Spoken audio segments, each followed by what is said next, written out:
सुतता रे। दिन प्रतिदिन अब राजा संतनु के शरीर गले लगे। देवव्रत जब देखले कि आखिर बात का बा कि पिताजी जाता रे, कहे कि पिताजी ये कौने कारणवा ये पिताजी दुखित बाटे मानवा हमरा के तना बते लाई कौने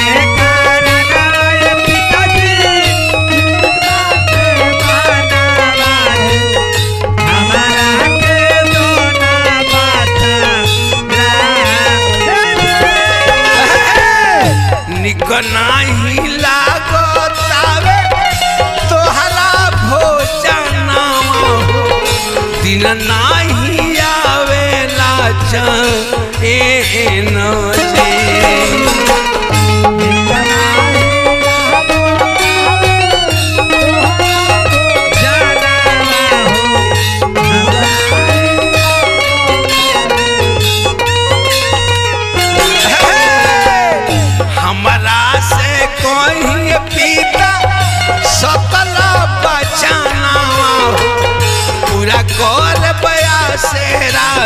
तो आएगी हमरा से कोई पिता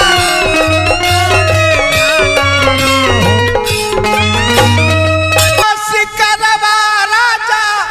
राजा खेलना शिकारवा राजा चलल बीच बनवा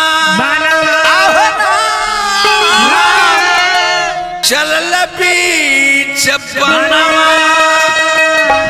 से देखले जब अपना अरे नैनवा हो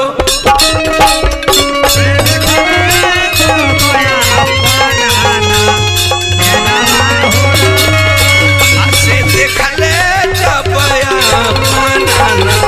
नैनवा होला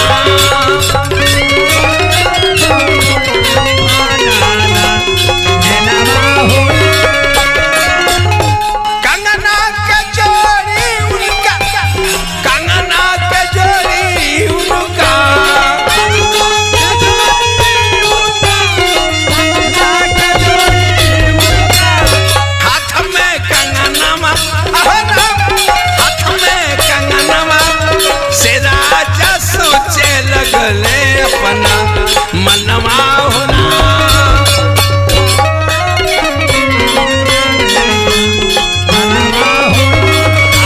से राजा सोचे लगले अपना मनवा होना राजा सोचे लगले। राजा संतनु शिकार खेले चल जाते रहे आ वही मछोदरी के हाथ में वो कंगना के जोड़ी देखले जौन गंगा जी दे के चल गई रही। राजा संतनु सोचले कि काहे न चली ऐ लइकिया से तनी हम कुछ बात करी। बस राजा चल गए ओकरा लगे। लड़किया कलश की का बात बा। राजा संतनु कहले कि बात इतने बा कि हम चाहत नहीं तोहरा से विवाह करके। लड़किया कलश की ये राजा हम गार्जियन तो ना हो। अरे गार्जियन हमार बाप बाड़े तो जौन कुछ कहे बा हमारा पिताजी से जाके हुआ कही। राजा संतनु गईले आजा क्या वो मला से का कहता रे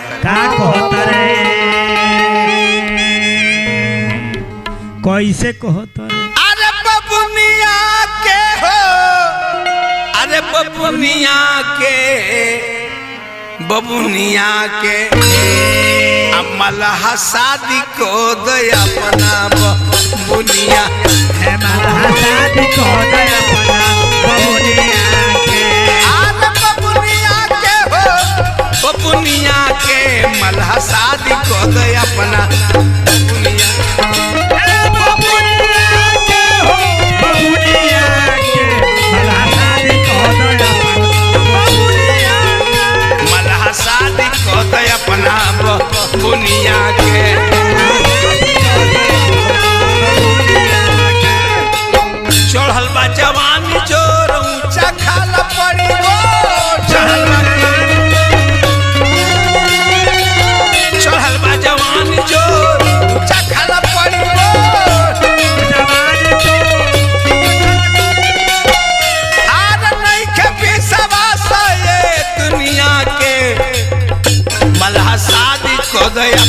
बुनिया के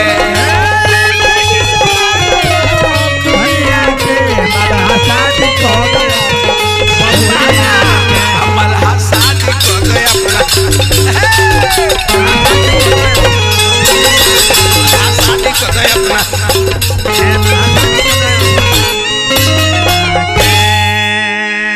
कलश मलहवा किए राजा अहो भाग हमार बार कि जेकरा राज में हमनी बानी हाँ ओ राजा की यहाँ हमार बेटी के सगाई होके संबंध होके लेकिन ये राजा एगो हमार शर्त बा कहले राजा संतनु की का शर्त बा मलहवा कलश की शर्त है बा कि हम शादी करे बाकी इनका तन से जो लड़का होई उहे हस्तिनापुर के राजा बनी राजगद्दी पर बैठी। अब बताई राजा बनी अब तो राजा संतनु के ही जा हलक सुखे लगे काहे कि जेठ बेटा देवव्रत आ देवव्रत के रहते छोट बेटा कैसे राजा बने बस राजा कुछ ना बोले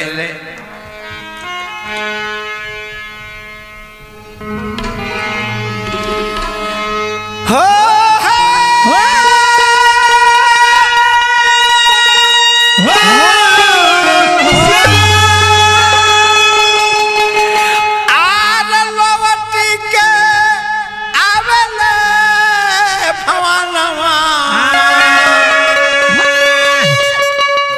उदास उनकर मानवा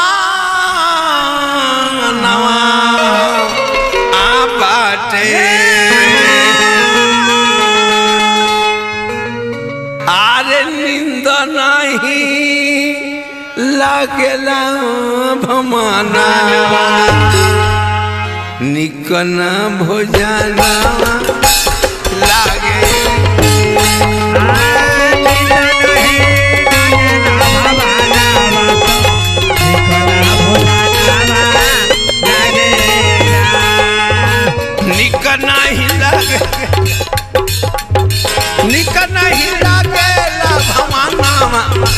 निकना भोजनामा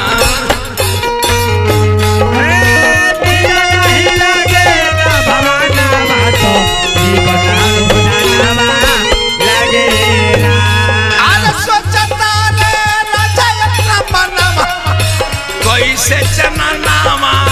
मिलिए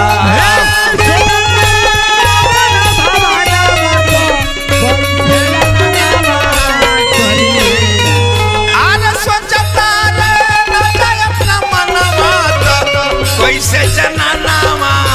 मिलिएरा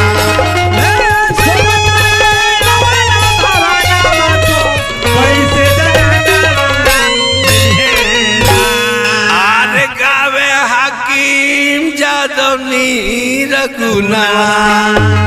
अरे गावे हाकिम जादव नीर गुना तो दिन ना चाहिए ना अरे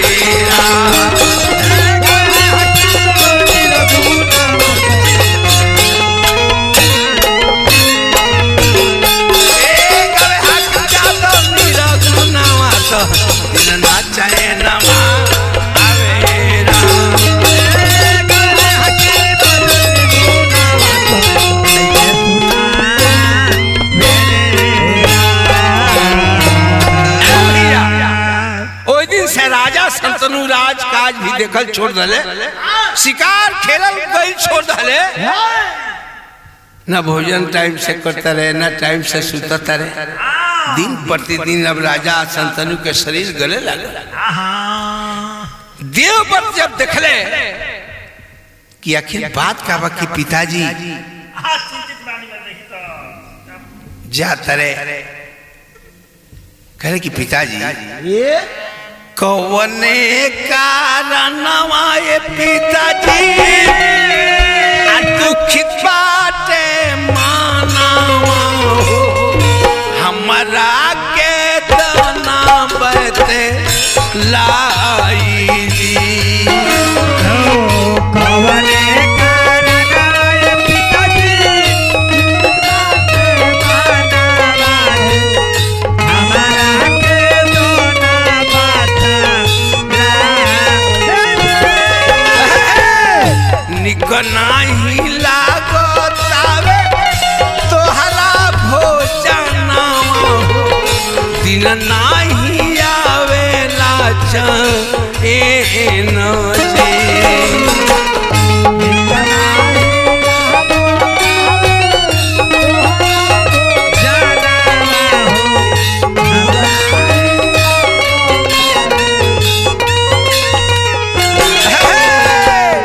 हमरा से कोई पीता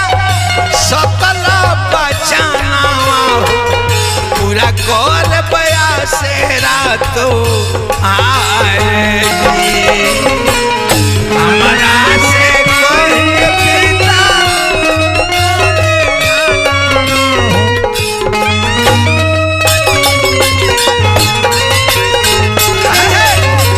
हमरा से कोई पीता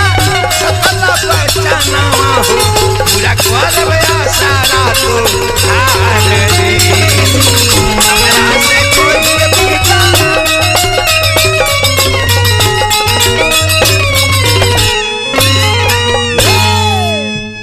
कहले देवव्रत की पिताजी आखिर बात का भाव काहे इसरुआ दिन प्रतिदिन गलत जा रहा बनी। कहले राजा संतनु की बाबू एगो हमार लड़का बड़ा पूरा विस्तार के सम इराज बा। ये हम सोचतानी कि का जाने अकेले तरह से समराई कि ना समराई। कहले कि पिताजी ने चिंता मत करी भैया समय एक अध्याय के हो गई, यही से कहे के बा हमनी के का कहे कि हरि गुणवा जे भी गावल उहे परम पद पावल। हरि गुणवा जे भी हरि गुणवा जे भी गावल उहे परम पद पावल। हरि गुणवा जे भी गावल उहे परम पद। दुनिया में सबका दुख बा, भजन में सारा सुख बा। दुनिया में सबका दुख बा, भजन। ए भैया राजा संतनु मन में विचार कइले बात बेटा से केंगन कही। हकीकत में सही बात रहे, कोनो ऐसा बात बेटा से बाप थोड़े कह दी, कहीं वाला बात कही तब का राजा संतनु खोलले ना बात के। लेकिन देवव्रत मन में विचार करे लगले कि आखिर पिताजी न राजकाज देखतनी, न शिकार खेले जातनी, न भोजन करतनी, आखिर बात का बा। एगो मंत्री पुरान रहले, वही मंत्री के लगे गईले आ जाके ओ मंत्री से ही पूछत रहे का पूछता रे। आप पूछता रे देवव्रत मंत्री लगवा जाई हो। अरे पूछता रे देवव्रत मंत्री लगवा जाई हो। साच साच हमरा के दिन बतलाई, साच साच हमरा दिन बतलाई हो। पूछता रे देवव्रत मंत्री लगवा जाई हो। पूछता रे देवव्रत मंत्री लगवा जाई हो। साच साच बात हमके दीना बतलाई, साच साच बात हमके दीना बतलाई हो। कौन कराना उदास पिता के मानवा,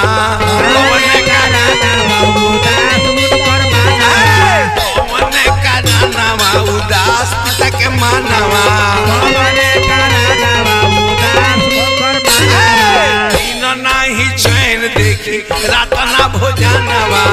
दिन नाही करले टाइम से भोजनवा रही चैन देखी रात ना भोजनवा नहीं करले टाइम से भोजनवा अरे हमारा के दीना तो नियाज समझाई हो हमारा के दीना मुझे सब बुझाई हो साचे साचे बात दीना हमके बताई हो साचे साचे बात हमके दीना बताई हो साचे साचे बात दीना हमके बताई हो साचे साचे बात हमके दीना बताई हो सच बात ना हमके बताई हो साचे साचे बात हमके दीना बताई हो कहले देवव्रत मंत्री से कि आखिर पिताजी काहे इतना उदास हो बनी काहे उदास का बात बा मंत्री कहले कि ये बाबू हे बाबू जब हमरा से पूछलन हाँ तो सुना हम बताओ तनी बा कैसे राजा गईले शिकार खेले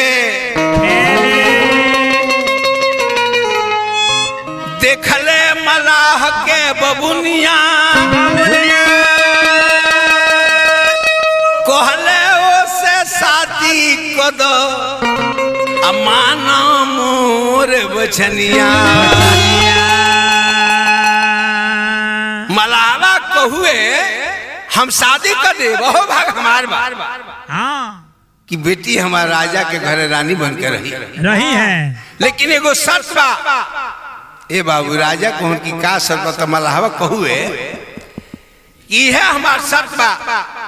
कि हमरा बेटी से जो लड़का हुई उहे हस्तिनापुर के राजा बनी तो मान ल बाबू कि तू जेठ बड़ा हाँ आ हाँ तहरा रहते छोट लड़का कैसे राजगद्दी पर बैठी यही से तार पिताजी उदास रहतनी कहले कि यही से पिताजी उदास रहतनी हाँ हाँ अरे बेटा हुए धन कहला जे महतारी बाप के वचन के पूरा हाँ हाँ ए भाई दुनिया में रउआ सब कुछ दोबारा मिल जाई लेकिन दो चार गो संपत्ति बा माई बाप भाई हाँ ये दोबारा ना मिली ना मिलिए मेहरारू मेहरारू तो जग जो हमें तग एगो गीत याद पड़ गई कैसे एगो लड़का रोता हाँ हाँ महतरिया से कहता कि ये माई ये तोरा बिना माई हो सगरी अनहार बा प्यार बिना तोरा हो सब कुछ बेकार बा धरती गगन अरे संसार ए माई के दिहे ऐसन दुलार ए माई के दिए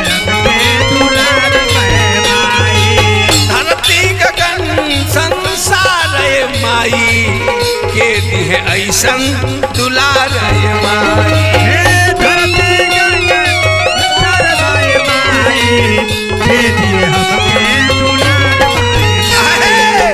9 महीना माई गर्भ में रखलू हमारे कारण कितना देवी देव बकलू महीना माई हमारा भलू हमारे करोन माई कितना दुख सहलू चलत डगरिया में गोरखहराला तब तोरा खेलू संभार मोरी माई के दिहे ऐसन दुलार ए माई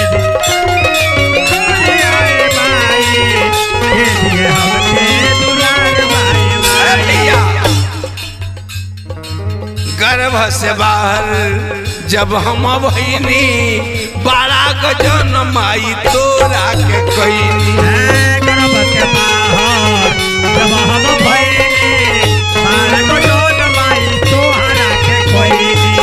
गर्भ से बाहर जब हम भईनी 12 गजन माई तोहरा के कईनी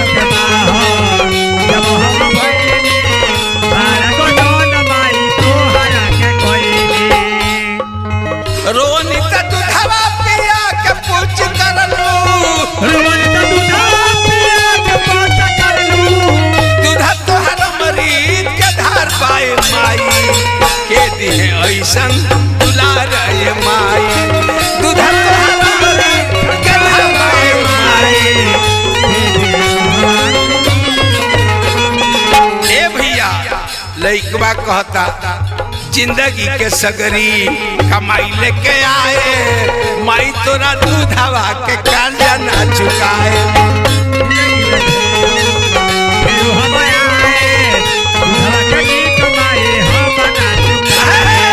जिंदगी के सगरी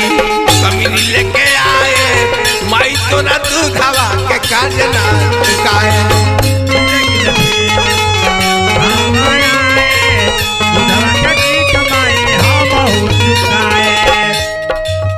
ये सोच लक्ष्मण के मन घबराला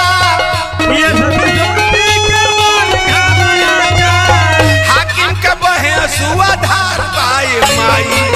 के दिहे ऐसन दुलार ये माई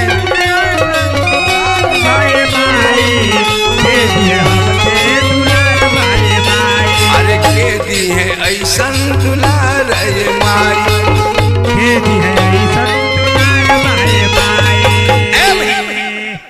लोग कहता ए बेरा के युग देखी पढ़ लिखी बेटा डॉक्टर इंजीनियर हो जाता बाप महतारी के पूछत नहीं तब का आहा खाई रे सम बेटा हुए तरह तो बाबूजी तरफ रह माई हमरा में अरे भराई न बबुआ हो अरे भराई न बबुआ बाप के कर्जा कहिए तो से ना भराई बबुआ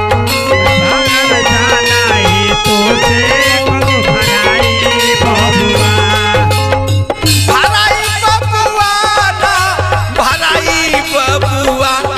बाप के कर्जा कहियो तो से ना भराई बबुआ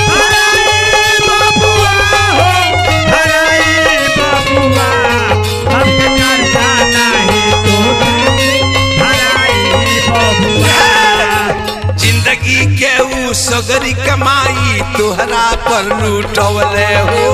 तोहरा पर लूटवले जिंदगी के सबर कमाई तोहरा पर लूटवले हो तोहरा पर लूटवले महंगा से महंगा कपड़ा किन तहरा के पहनवले हो तोहरा के पहनवले महंगा के महंगा कपड़ा तोहरा के पहनवले हो तोहरा के पहनवले अपने टूटही साइकिल चढ़ले अपने टूटही साइकिल चढ़ले तोह के बाइक पर चढ़ौले बबुआ करी खूब पढ़ाई ना भराई बबुआ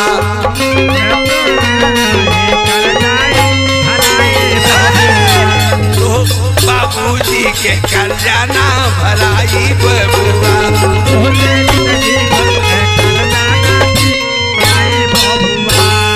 मंत्री से कहे कि मंत्री चला हमरा संगे बेटा है धन कहला जे माई बाप के वचन के पालन करेला ए भैया मंत्री के साथ में ले रहले रात पर बैठ के चल गई रे कहां मलहवा की मलहवा देखलस आई कहलस की बबुआ कह जाओ का बात बा काले देवव्रत की एगो काम कही जाए कहलस की का कहले की पिताजी के संगे उनकर शादी कर दिया जाए मलावा कलश की बबुआ तो तार पिताजी बात कहत रह लेकिन हमरो कुछ शर्त बा काले देवव्रत की का शर्त बा कलश मलावा की शर्त यह बा कि ये लड़की से जो लड़का हुई वह हस्तिनापुर के राजा हुई कहले देवव्रत की हदी पिताजी खातिर ये हम त्याग करे शादी ना करे लेकिन तू